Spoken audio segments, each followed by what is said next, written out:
Hello students, good morning. अब तक हमने क्या पढ़ा कि रिजल्टेंट फाइंड आउट कर रहे थे हम triangle law of vector addition के अंदर। ठीक है, तो triangle law of vector addition के अंदर जो आ रहा था हमारे पास resultant, that was equal to A square plus B square plus 2ab cos theta. ठीक बच्चे, तो ये आया था हमारे पास रिजल्टेंट, हमने ये फाइंड आउट किया था।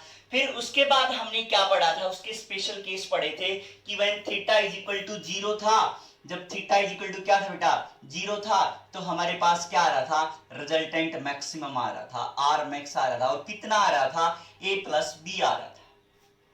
ठीक है, अब हमने थीटा इज इक्वल टू 180 पढ़ा था, तो हमारे पास क्या आ रहा था बेटा, आर मिनिमम आ रहा था, that was equal to A minus B आ रहा था। अब एक चीज तो इसके साथ कंफर्म हो गई कि भाई मैक्सिमम वैल्यू 0 पे आ रही है और मिनिमम वैल्यू 180 डिग्री पे आ रही है, 180 डिग्री पे आ रही है। तो इसका मतलब कि जो दो वेक्टर्स होंगे उनके बीच का जो एंगल होगा that will lie between 0 and 180। ठीक है, मीन्स देखो मैक्सिमा भी आ लिया और मिनिमा भी आ लिया। अब जो इनके रिजल्टेंट की वैल्यू होगी वो क्या होगी, इन बिटवीन होगी इन दोनों के। तो इसका मतलब क्या हुआ कि जो मैक्सिमा और मिनिमा के बीच की जितनी भी वैल्यू होंगी वो सारी किसके बीच लाई करेंगी, 0 और 180 डिग्री के बीच लाई कर रही होंगी। ठीक है, तो इससे हमने क्या करना, टू वेक्टर्स जो होंगे, ठीक है, टू वेक्टर्स, उनका जो एंगल होगा that will lie between 0 and 180 degree. ठीक है, इन दोनों के बीच क्या करेगा, वो लाई कर रहा होगा 0 से लेके 180 डिग्री तक। क्लियर है बच्चे। अब उसके बाद देखो हमने और क्या पढ़ा था कि भाई आर निकाला था जब theta is equal to 90 degree था। Theta is equal to 90 degree पे आर की वैल्यू क्या आ रही थी हमारी, A square plus B square आ रही थी। तो A square plus B square जो हमारे पास वैल्यू आ रही थी उससे हमने ये निकाल लिया था कि भाई जब एंगल परपेंडिकुलर है उन दोनों के बीच, एंगल 90 डिग्री है, तो रिजल्टेंट हमारे पास ये आ रहा था। अब कंडीशन क्या बनी कि जो थीटा है वो क्या हो सकता है बेटा, 0 और 90 के बीच हो तो क्या कंडीशन बनेगी, और जो हमारे पास थीटा है वो किस किस के बीच हो बेटा, 180 डिग्री और 90 डिग्री के बीच हो। ठीक है, तो क्या कंडीशन है। ठीक है, तो मींस दो वेक्टर्स के बीच के एंगल की हम यहां पे बात कर रहे हैं।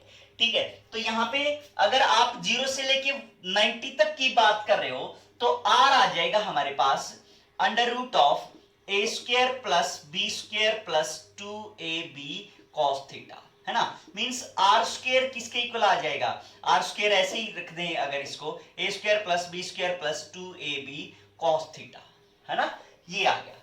अब ये क्या है, एक्चुअल में रिजल्टेंट है हमारे पास किस किस का, जब थीटा 0 से 90 डिग्री के बीच होगा।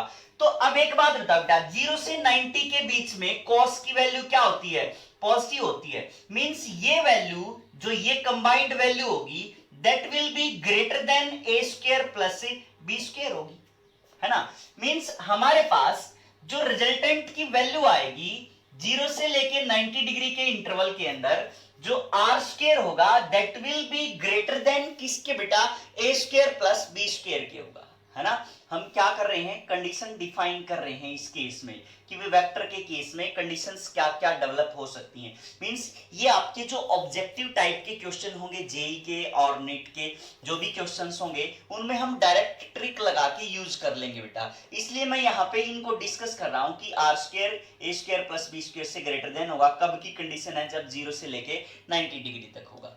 ठीक है, ऐसे ही यहाँ पे R is equal to R square किसके इक्वल है हमारे पास, A square plus B square plus 2ab cos theta. और जब थीटा किस किस के बीच है, 90 टू 180 है, मींस इस cos की वैल्यू क्या हो जाएगी हमारे पास, नेगेटिव। मींस ये जो वैल्यू है ये कंबाइंड वैल्यू होगी, नेगेटिव होने से हमारे पास क्या आ गई, A square plus B square minus 2ab cos जो भी वैल्यू होगी, है ना। नेगेटिव वैल्यू आएगी तो यहाँ पे किसका साइन आएगा, नेगेटिव का साइन आएगा। इस नेगेटिव का साइन आने के बाद इसका मतलब हम क्या लिख सकते हैं कि ये किससे कम होगी, ए स्क्वायर प्लस बी स्क्वायर से कम होगी। तो हमारे पास क्या कंडीशन बनी बेटा कि जो आर स्क्वायर होगा that will be less than A square plus B square किस केस में? जब एंगल किसके बीच लाई कर रहा होगा? 90 to 180 डिग्री के बीच लाई कर रहा होगा।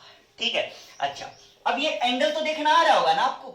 जैसे हमने मान लिया कि भाई ऐसे किया था हमने कि ये वेक्टर ए था हमारे पास और ये वेक्टर क्या था बेटा? बी था, है ना। इन दोनों के बीच एंगल हमने फाइंड आउट किया था। थीटा यहाँ पे एंगल था, ये था थीटा एंगल, है ना। मींस मैंने एक बात बताई थी आपको कि भाई एंगल जब आप काउंट कर रहे हो तो क्या करना है बेटा? या तो दोनों टेल्स एक पॉइंट पे हो तो जाके क्या बता पाएंगे हम? एंगल बता पाएंगे। ठीक है, कि इनके बीच का एंगल ये है। मींस ए और बी के बीच का एंगल हमने क्या किया? ये ए उठा के कहां लगा दिया? यहां पे लगा दिया था। तो ये ए उठा के यहां पे लगा दिया था, तो इसका मतलब क्या हो गया? दो जो टेल थी वो क्या कर दी हमने? कंबाइन कर दी। ये ए और ये ए, इस टाइप से हमने एंगल फाइंड आउट कर लिया। ऐसे ही हम क्या कर सकते हैं बेटा? अगर हमारे पास हेड टू हेड का भी कॉम्बिनेशन हो रहा है, हेड टू हेड कॉम्बिनेशन हो रहा है, तो भी ये एंगल हम क्या कर सकते हैं बेटा? फाइंड आउट कर सकते हैं। समझ गए बात? मींस ऐसा नहीं हो कि एक हेड एक टेल पे हम एंगल नहीं बताएंगे कभी भी। या तो दोनों क्या होनी चाहिए? टेल कंबाइन होनी चाहिए। यहां पे क्या हो रही है? दोनों टेल कंबाइन हो रहे हैं, तो हमने क्या बता दिया कि इसके बीच का एंगल थीटा है। यहां पे क्या हो रहे हैं? दोनों हेड कंबाइन हो रहे हैं, तो हमने बता दिया कि इसके बीच का एंगल कितना है? थीटा है। क्लियर बच्चे? अच्छा अब जैसे मैं पूछूं आपसे कि भाई ये एंगल बताओ कि इसके बीच कितना कितना है, ये लिख दिया मैंने। एक ये क्या है बेटा? इक्विलेटरल ट्राइंगल है, इक्विलेटरल ट्राइंगल है। ठीक है, और उस केस में एक वेक्टर ऐसे है, एक वेक्टर ऐसे है और एक वेक्टर ऐसे है। ठीक है, हमारे पास ए बी सी ऐसी ट्राइंगल बना दी हमने, और ए बी सी के केस में हमने ये पूछा कि what is the angle between vector A B and B C. A B और बी सी के बीच एंगल बताओ आप। What is the angle between A B and A C. A B और ए सी के बीच एंगल बताओ कितना होगा। What is the angle between A C and B C. इन सभी के बीच आपने क्या बताना बेटा? एंगल बताना है। तो ए बी और ए सी के बीच एंगल कितना होगा? देखो इक्विलेटरल ट्राइंगल है तो ये भी 60 है, ये भी 60 है, ये भी 60 है। ये सारे के सारे क्या है बेटा? 60 डिग्री के हैं। मींस यहां जब आप को इनिशियल वेक्टर, मींस हमने किसकी बात की थी? या तो टेल हो या क्या हो बेटा? हेड हो। तो उन दोनों के बीच जो एंगल बनेगा वही एंगल क्या कहेगा? जो वेक्टर्स का एंगल होगा वही क्या होगा? एंगल, रियल एंगल होगा। तो यहां हमने ए की बात की, तो ए बी और बी सी, पहले कौन सा? ए बी और ए सी, इन दोनों की क्या मिली हुई बेटा? टेल मिली हुई है। क्या मिली हुई है? यहां पे टेल मिली हुई है। तो ए बी और ए सी के बीच में, ए बी और ए सी के बीच में एंगल कितना बन गया? यहां पे 60 बता दिया हमने, क्योंकि दोनों की क्या मिली हुई है? टेल मिली हुई है। अब मैं पूछूं कि ए बी और बी सी के बीच, ए बी और बी सी के बीच कितना एंगल है? देखो यहां पे दोनों के हेड आके मिलेंगे, है ना। दोनों के क्या आके मिल रहे हैं? हेड आके मिल रहे हैं। तो इसका मतलब भी इन दोनों के बीच कितना एंगल है? 60 डिग्री है। अब मैंने बात किसकी की? AC एंड BC की अगर मैंने बात की, AC एंड BC की अगर हम बात करें, तो ये एंगल कैसे फाइंड आउट करेंगे बेटा? AC तो ये हो गया, ठीक है। तो यहां हमने क्या किया भाई? न ये तो हेड आ रहा है, ये इसकी क्या आ रही है? टेल आ रही है। तो ये हेड और ये टेल आ रही है, तो हमने क्या करना पड़ेगा? इस वेक्टर को आगे शिफ्ट करना पड़ेगा, सेम मैग्नीट्यूड और सेम डायरेक्शन में। हमें क्या बनाना पड़ेगा? ये जो हेड टेल कॉम्बिनेशन था, इसको या तो टेल टेल कॉम्बिनेशन में कन्वर्ट कर लो या किस में कन्वर्ट कर लो? हेड हेड में कन्वर्ट कर लो। तो यहां एंगल 60 है, तो ये कितना बच जाएगा हमारे पास? 120 डिग्री बच जाएगा। मींस ये AC जो वेक्टर था हमने यहां पे शिफ्ट कर दिया without changing its direction and magnitude. Means हमने शिफ्टिंग मेथड लगा दी यहाँ पे कि शिफ्ट कर सकते हैं हम एक वेक्टर को without changing its magnitude and direction. यहाँ हमने ना तो इसकी मैग्नीट्यूड चेंज किया और ना ही इसकी डायरेक्शन चेंज की, हमने इस वेक्टर को शिफ्ट कर दिया। तो यहां शिफ्ट करने से क्या आ गया हमारे पास, ये टेल टेल कॉम्बिनेशन हो गया। तो टेल टेल में एंगल कितना बन रहा है बेटा, 120 डिग्री का एंगल बन रहा है। तो हम यहाँ इन दोनों के बीच कितना एंगल बोल देंगे, 120 डिग्री का एंगल बोल देंगे। ठीक बेटा, तो इस टाइप से आपको ये एंगल फाइंड आउट करना आना चाहिए कि जो आप ये एंगल कंसीडर भी कर रहे हो, ये कहां से कंसीडर कर रहे हो, कैसे वेक्टर्स हैं ये। ठीक है, तो इस टाइप से आपने ये कैलकुलेट करने हैं। अब हम बात कर रहे हैं बेटा डायरेक्शन की। डायरेक्शन भी हमने कल फाइंड आउट की थी कि जो डायरेक्शन थी that was tangent theta tangent beta, जो हमने अल्फा बीटा जो भी माना था। मींस इस टाइप से था हमारे पास, एक वेक्टर ए था एक वेक्टर बी था और ये एंगल उनके बीच थीटा था और ये हमारे पास रिजल्टेंट था, ये एंगल अल्फा बन रहा था। ठीक बेटा, तो टेंजेंट अल्फा हमने फाइंड आउट किया था, क्या आया था हमारे पास, b sin theta divide by में a plus B cos theta आया था। ये हमारे पास किसकी वैल्यू आई थी, टेंजेंट की वैल्यू आई थी। तो हमने टेंजेंट अल्फा की वैल्यू यहाँ पे फाइंड आउट की थी। एक्चुअल में ये क्या शो कर रहा है बेटा, एक्चुअल में ये क्या है, एंगल ही है। एंगल बता रहा है कि किस वेक्टर के रिस्पेक्ट में कितना एंगल है, वही क्या बता रहा है, डायरेक्शन बता रहा है। मैंने बताया था आपको कि डायरेक्शन जो डिफाइन करोगे आप, या तो मैनुअली डिफाइन कर देते हो कि भाई इस डायरेक्शन में इतना, इस डायरेक्शन में इतना, इस डायरेक्शन में इतना। जैसे हमने कहा यहाँ पे ईस्ट मान लिया, यहाँ पे क्या मान लिया, वेस्ट मान लिया, यहाँ पे क्या मान लिया हमने, नॉर्थ मान लिया, यहाँ पे क्या मान लिया हमने, साउथ मान लिया। ठीक है, तो अब इस केस में क्या किया हमने, जैसे मैंने कहा कि भाई नॉर्थ ईस्ट डायरेक्शन, क्या बोल दिया कि नॉर्थ ईस्ट डायरेक्शन। तो सीधी सी बात है, नॉर्थ ईस्ट डायरेक्शन में इसके साथ कितना एंगल बना रहा है, 45 डिग्री का एंगल बना रहा है।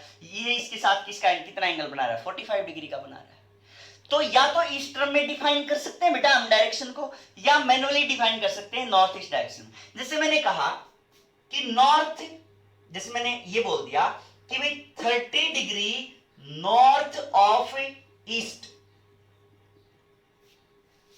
ठीक है, मैंने क्या कहा, 30 degree north of east. East के नॉर्थ में कितना एंगल बना रहा है बेटा, ये 30 डिग्री का एंगल बना रहा है।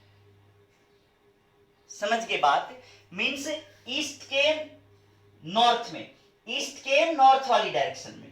ठीक है, नॉर्थ ऑफ ईस्ट, ईस्ट के नॉर्थ में, मतलब ईस्ट के नॉर्थ में कितना एंगल बना रहा है, ये 30 डिग्री का यहाँ पे एंगल बना रहा है। क्लियर है बच्चे, तो इसका मतलब क्या हुआ ये कि 30 डिग्री नॉर्थ ऑफ ईस्ट हो गया। समझ गए बात। ठीक है, जैसे मैंने कहा कि भाई 30 डिग्री ये नॉर्थ है, ये ईस्ट है, ये साउथ है, ये वेस्ट है ना। तो मैंने ये कहा कि 30 degree east of north, 30 degree east of north बोला मैंने ये। तो इसका मतलब यही होगा कि भाई 30 डिग्री नॉर्थ के 30 डिग्री किस डायरेक्शन में, ईस्ट में। समझ गए बात। तो ये चीजें आपको क्या है बेटा, वर्डिंग है। तो आपको जो भी डायरेक्शन फाइंड आउट करनी है वो वर्डिंग से भी आएगी। जब हम कैलकुलेट करेंगे वैल्यू, न्यूमेरिकल वैल्यू सोल्व करेंगे, तो या तो वर्डिंग से भी हो सकता है और ये ऐसे भी हो सकता है, किसी भी वे में हम इसको एक्सप्लेन कर सकते हैं। तो ये हमारे पास ये टेंजेंट अल्फा है, ये वैल्यू हमें निकालनी आनी चाहिए। क्लियर है बच्चे। ठीक है, अब उसके बाद जो हम पढ़ रहे हैं वो क्या पढ़ेंगे बेटा, parallelogram law of vector addition. ठीक है, parallelogram law of vector addition. तो जैसे हमने triangle law of vector addition पढ़ा था, और ट्राइंगल लॉ हम जो अप्लाई कर रहे हैं वो दो साइड होनी चाहिए। मींस जब हम बना रहे थे कि दो वेक्टर इस टाइप से अरेंज होने चाहिए कि वो आपस में दो साइड ऑफ ट्राइंगल बनाएं, और जो थर्ड साइड होगी वो क्या बताएगी आपको, रिजल्टेंट। मींस उन दोनों में कैसा रिलेशन था कि हेड और टेल आपस में इस वे में जुड़ी हुई थी। तो अब हमारे पास सिचुएशन हमेशा ये नहीं रहती, तो उसके लिए हमने क्या बनाया कि parallelogram law of vector addition, कि इफ टू को इनिशियल वेक्टर मींस जिनका इनिशियल पॉइंट क्या है, सेम है, मींस दो यहां से ऐसे भी दोनों की क्या जुड़ी हुई है, टेल टेल जुड़ी है। यहां हमने जो अप्लाई किया था ये क्या था बेटा, टेल टेल नहीं जुड़ी हुई थी, हेड टेल कॉम्बिनेशन था, वेक्टर एडिशन कर रहे थे। तो जो पैरेललोग्राम देख बेटा, parallelogram law of vector addition कि दो हमारे पास वेक्टर हैं ए और b that are inclined at some angle. Inclination कहा है एंगल्स का, तो यहां हमने क्या कहा, थीटा, क्योंकि टेल टेल जुड़ी होनी चाहिए इसलिए हमने क्या बना दिया, थीटा बना दिया। अब दो वेक्टर इस टाइप से इंक्लाइंड होने चाहिए कि वो क्या बनाए, एक पैरेललोग्राम बना दें। ठीक है, पैरेललोग्राम बना दें। इस वेक्टर को हमने क्या कर दिया, ऊपर की साइड में ऐसे शिफ्ट कर दिया, इस वेक्टर को ऐसे हमने शिफ्ट कर दिया, तो ये हमारे पास ए वेक्टर आ गया और ये हमारे पास क्या आ गया, बी वेक्टर है। क्योंकि हमने क्या किया, शिफ्टिंग की है हमने, ना तो इसके मैग्नीट्यूड में चेंज किया कोई, ना ही डायरेक्शन में कोई चेंज किया। तो जो डायगोनल होगा पैरेललोग्राम का, ये वाला जो डायगोनल बनेगा, ये क्या बताएगा बेटा, रिजल्टेंट बताएगा। ठीक है, according to parallelogram law of vector addition, if two vectors inclined at some angle such that they make a parallelogram, then जो diagonal है will give you the resultant of two vectors।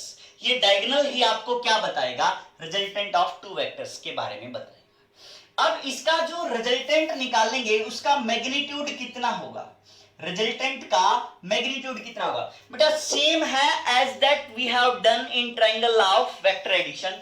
Means हमने क्या किया, ये vector आ गया इस type से और यहां से हमने क्या किया, परपेंडिकुलर ड्रा करेंगे। ये एंगल थीटा है ए और बी के बीच, तो अगर मैं इस ए को इस टाइप से यहां पे शिफ्ट करूं सेम मैग्नीट्यूड में यहां पे, तो इन दोनों के बीच एंगल यहां भी कितना बन जाएगा, थीटा बन जाएगा, क्योंकि ये भी दोनों क्या हो गए, कोइनिशियल वेक्टर हो गए, ये भी दोनों क्या हैं, कोइनिशियल वेक्टर थे यहां पे, तो ये एंगल थीटा, तो ये भी क्या बन गया, इनके बीच में थीटा बन गया। यहां हमने परपेंडिकुलर ड्रा कर दिया, तो ये कंडीशन हमारे पास जो डेवलप हुई थी, ये ट्रायंगल लॉ के अंदर भी डेवलप हुई थी कि ये वेक्टर ए है, ये वेक्टर बी है और इनके बीच एंगल थीटा है, ये रिजल्टेंट हमने निकालना है। तो हम क्या करेंगे, ऐसे ही पी एस टी, ठीक है, क्यू मान लिया, पी क्यू एस टी ये मान लिया हमने। अब क्या करेंगे बेटा, इसमें रिजल्टेंट फाइंड आउट करेंगे, तो वही बात है, बिल्कुल सेम है सारा का सारा। तो ट्रायंगल कौन सी आ गई, पी एस टी के अंदर हमारे पास क्या आ गया, पी एस का square is equal to P T का स्क्वायर प्लस एस टी का स्क्वायर, है ना, इन दोनों का स्क्वायर कर दिया। तो पी एस एक्चुअल में क्या बेटा, रिजल्टेंट है, तो आर का square is equal to P T क्या है एक्चुअल में, P Q plus Q T, इसका स्क्वायर प्लस एस टी, ये है हमारे पास, तो एस टी का स्क्वायर आ जाएगा। ठीक है, तो पी क्यू की वैल्यू पुट करो, पी क्यू की वैल्यू कितनी है, ए है, वही है बिल्कुल same as it is, plus Q T की वैल्यू क्या आ जाएगी, क्यू टी डिवाइड बाई में Q S is equal to क्या बन गया, कॉस थीटा, तो Q T is equal to क्या आ जाएगा, बी कॉस थीटा आ जाएगा, है ना, क्योंकि क्यू एस की वैल्यू क्या है, बी के बराबर है, तो Q T B cos theta. तो A plus B cos theta का whole square plus S T की वैल्यू सिमिलरली आ जाएगी, S T divide by Q S that is equal to क्या आ जाएगा, साइन थीटा आ जाएगा। तो S T is equal to B sine theta आ गया हमारे पास। तो एस टी का स्क्वायर जो होगा वो क्या आ जाएगा हमारे पास, B square sine square theta आ गया। अब इस होल स्क्वायर को ओपन कर लेंगे तो क्या आ जाएगा, A square plus B square cos square theta plus 2ab cos theta plus B square sine square theta आ गया।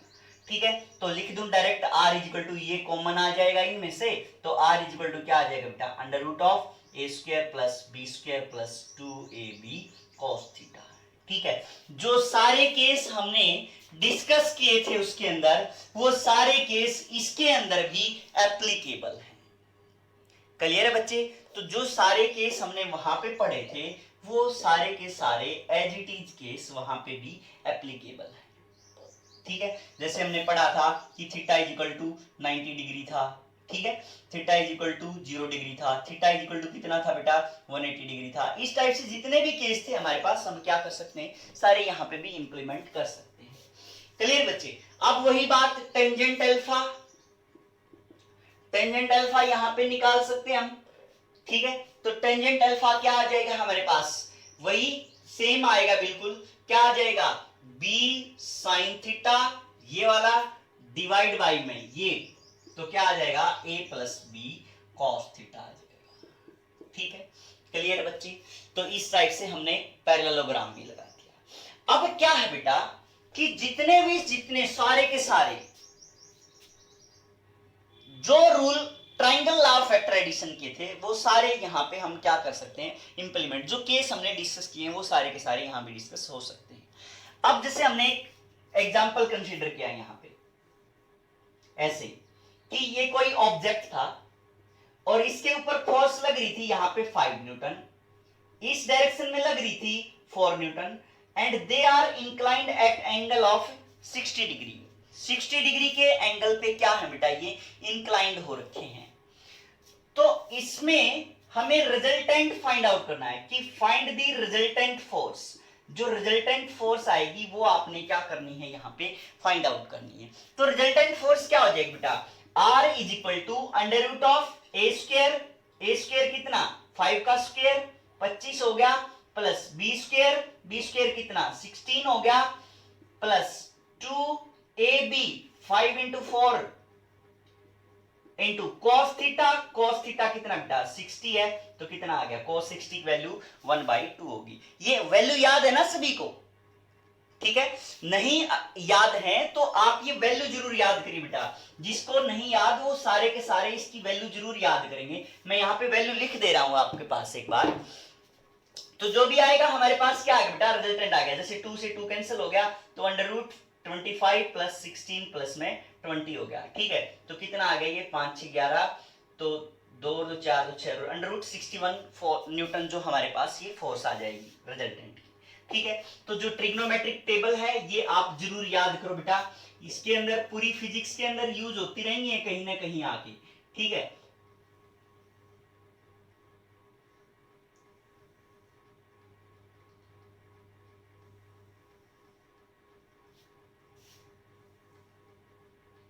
यहां पे साइन कॉस टेन, ठीक है, इस साइड से लिख दिया मैंने।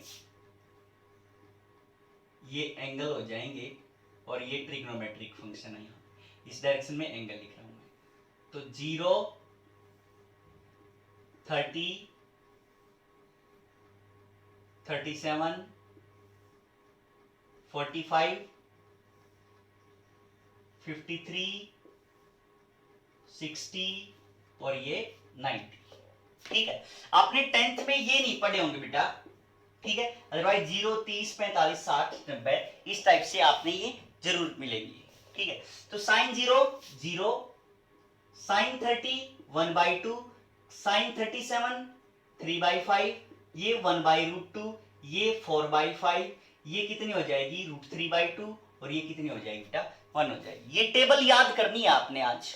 ठीक है, बिना इसके आगे नहीं बढ़ेंगे हम। ठीक है, क्योंकि इनके बीच एंगल कहीं पे क्या मिलेगा 37 मिलेगा, तो ऐसे एंगल की वैल्यू नहीं पता होगी तो कैसे फाइंड आउट करेंगे बेटा। ठीक है, तो cos 0 1 होगा, ये √3/2 होगा, ये 4/5 होगा, ये 1/√2 होगा, ये 3/5 होगा, ये कितना हो जाएगा 1/2 हो जाएगा, और ये क्या आ जाएगा हमारे पास 0 आ जाएगा।